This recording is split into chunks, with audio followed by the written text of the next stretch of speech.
The Chief Justice of India, D.Y. Chandrachud, retired on November 10, 2024. But nearly 8 months on, he continues to occupy the official CJI residence.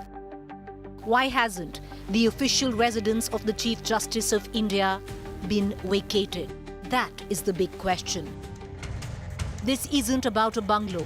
It's about optics, it's about propriety, and it's about precedent, especially from one who was the highest judicial officer in the country.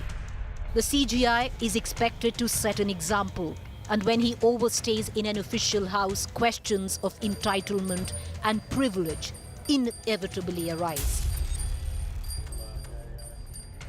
Other judges and civil servants are routinely given tight deadlines to vacate post-retirement. Why should the top judge be an exception? In what has been an unprecedented move, the Supreme Court administration wrote to the centre, urging possession of the residence be taken without any further delay. But ex-CJI Chandrachud claims he had kept both the court and the government in the loop. Former CJI Chandrachud says he has no intentions to stay endlessly in the bungalow. He says he's all packed, but he cites serious personal reasons, including his 2 daughters with special needs who require a wheelchair access and medical support. He says he was asked by Justice Khanna, his successor, not to vacate the residence immediately because Khanna's short tenure made shifting impractical, and that he wanted the house to be used and not locked. Under the official rule book, a retired CJI can be allotted another Type 7 bungalow for 6 months. The rules permit him to get a general pool bungalow allotted by the government for only 6 months. However, the ex-CJI has overstayed in official residence of CJI for nearly 8 months, which is more than the 6-month stay permissible even in a general pool house, which by the rule book was to be a much smaller bungalow in size. While even though the overstay by ex-CJI is unprecedented, one might say on compassionate grounds he be given an extension. But the moral bar is higher for this former CJI, especially one who has championed transparency and accountability. Is this just an administrative lag, or does it reflect a deeper culture of post-retirement privilege that even top judges don't hesitate to indulge in?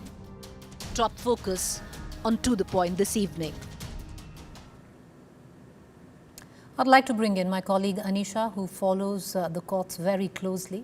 Anisha, the fact is this is really not about a bungalow, because there have been many, MPs, there have been many leaders, there have been many, lower level judges, maybe not CJI, because this is unprecedented in that nature, who has overstayed not by 1, 2, but 8 months. But it's different also when you have the former CJI overstaying for 8 months because he's always stood up for propriety. This is about property in public life. Well, Preeti, that's a perspective that you look at it. We can also, as we've been discussing, look at it from the issue of compassionate leave being given for something, and for how long that can continue. Under the rules, as we've been talking about, the Supreme Court judges' rules, the Code of Conduct rules, etc. Rule 3B says that the former Chief Justice of India can retain the government bungalow, the type 7 and not type 8 government bungalow, for up to 6 months. What Justice Chandrachud has said, and I spoke to Justice Chandrachud personally today itself. What he had said was that he had requested the 2 Chief Justices after him, that is Justice Sanjeev Khanna and Justice B.R. Gawai, to grant him short extensions on compassionate grounds, because the residence that was being allotted to him as a former Chief Justice by the government was not ready. He could not have moved there. And because of the medical requirements of his children, of his daughters, he could not have moved into a rented accommodation in the meantime.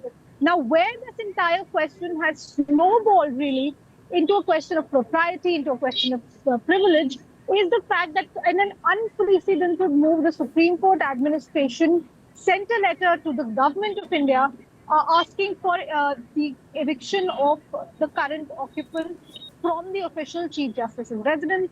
And that letter not only was sent, it also came out into public. So far, what we've seen is when there are such accommodations made, it is made behind the scenes. If it is made True. Anisha, I want to ask you a very quick question on this, on exactly on this account, because ultimately it's not in the government's hand. It is a pool of bungalows which lie where the administration is concerned with the Supreme Court, the judiciary. So on a very strange level, was this an attempt to embarrass the former CJI, to make it public, to approach, the government, because they could have sent this notice directly to Mr. D.Y. Chandrachud, which they didn't? First of all, the pool may be assigned to the Supreme Court, but the administration of these bungalows does not belong to the Supreme Court. Remember, it is the Union Ministry of Home, Housing and Urban Development, which is the owner and in charge of all government housing in the country. It doesn't matter if you're the Prime Minister or the Chief Justice or the Speaker or an MP or a judge or any government official. The house belongs to the government. So therefore, the eviction proceedings, any kind of legal proceedings would have had to be done by the government. But yes, so deeply embarrassing in that nature, Anisha. How exactly this letter came out and how it was sent in this manner. Because so deeply embarrassing in that account, because it's unprecedented, because usually, at least I have been seeing, I can't recall a Chief Justice or even a Supreme Court judge ever overstaying more than a month. Well, that is true. We've not heard of anyone overstaying, but if any time they have been requested, they have filed that request to stay a little longer in the government accommodation, it has been done. See, that is where this entire question of discretion comes in.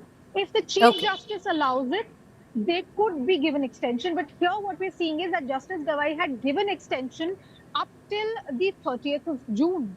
That was done on compassionate grounds. But even today, what we do know is that Justice Chandrachud has not been able to move to the other official residence because the repair work is still going on. And there we then come to the question of what happens when you have to vacate your government housing, but your alternate accommodation is not ready. And that is where at the moment, Justice Chandrachud is, and it's a question that the entire country is looking at from the perspective of judicial privilege, also from the perspective of what you do if you have nowhere to go.